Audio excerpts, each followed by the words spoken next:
હાય, હું કેયુર ને સ્વાગત છે તમારું ગુજરાતી ટેક ન્યૂઝની અંદર.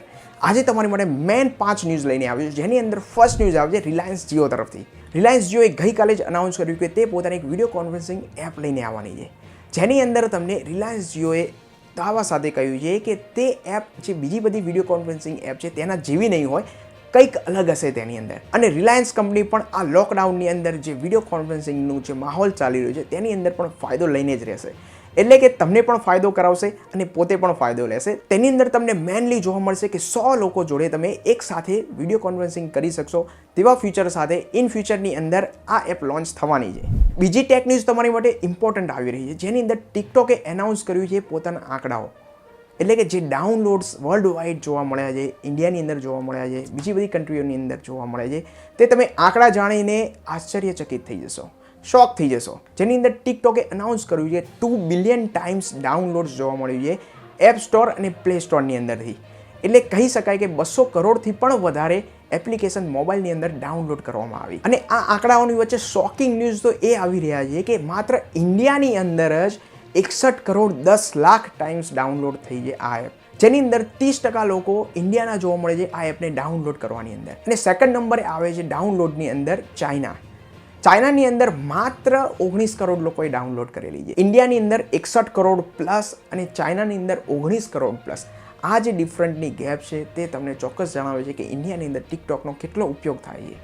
ઘણા લીક્સ અને રૂમર્સ આવી રહ્યા છે આઈફોનની અંદર, પણ આઈફોન 12ની જે પ્રાઇઝીસ છે એ કન્ફર્મ જોવા મળી રહી છે. હવે જે આ ઇમ્પોર્ટન્ટ લીક્સ આવી રહ્યા છે તેની અંદર જણાવવામાં આવ્યું છે કે આઈફોન 12 તમને સપ્ટેમ્બર મહિનાની અંદર સેકન્ડ વીક યા ફર્સ્ટ વીકની અંદર જોવા મળી શકે. એટલે કે તારીખ કહીએ તો 8 સપ્ટેમ્બર અથવા 15 સપ્ટેમ્બરના દિવસે તમને આઈફોન 12 લોન્ચ થતો જોવા મળી શકે છે. આઈફોન 12 સિરીઝની પ્રાઇસીસની જો વાત કરીએ તો ઇન્ડિયાની જે પ્રાઇસીસ આવી છે તેની અંદર હું તમને ટેક્સીસ અને જે જીએસટી તેના સિવાયની હું તમને પ્રાઇસ જણાવીશ. તો તેની અંદર બેઝિક વેરિયન્ટ એટલે કે આઈફોન 12ની અંદર 5.4 ઇંચનું જોવા મળે છે, જેની અંદર તમને ડોલરની અંદર $649 અને ઇન્ડિયાની અંદર પ્રાઇસીસ જોવા જઈએ તો 49,000ની અંદર પ્લસ તમને 6.1 ઇંચીસનું આઈફોન 12 જોવા મળશે, જેની અંદર તેની પ્રાઇસીસ $749 જોવા મળે છે. તે તમને 56,500ની અંદર ઇન્ડિયામાં જોવા મળશે.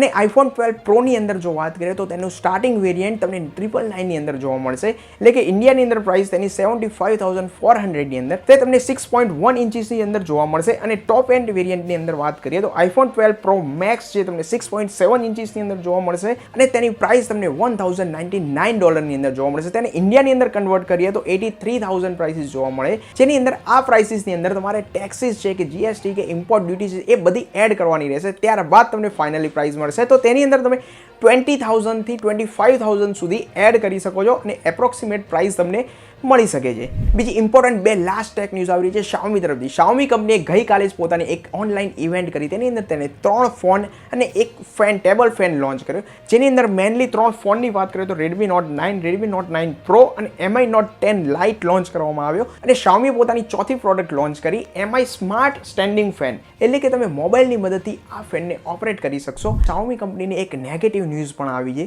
તે તમારા અને મારા બધા માટે ઇમ્પોર્ટન્ટ હોઈ શકે છે. તમારા Xiaomi મોબાઈલની અંદર તમારી જે ટ્રેકિંગ હેબિટ્સ છે તે સેન્ડ કરવામાં આવી રહી છે Xiaomiની અંદર. અને બિલકુલ પોસિબલ છે કે તમારા કે મારા જેવા બધાનો ડેટા Xiaomi કંપની એ પોતાના સર્વર્સની અંદર સેવ કરે છે કે આપણી શું ડેલી એક્ટિવિટી છે, શું હેબિટ્સ છે, કઈ રીતના આપણે કાર્યો કરીએ છીએ, શું કરીએ છીએ, તે બધી હેબિટ્સ Xiaomi કંપની એ પોતાના સર્વર્સની અંદર સેવ કરી રહી છે. અને આ ન્યૂઝ ફોર્બ્સ મેગેઝિનની અંદર પ્રકાશિત થયેલા.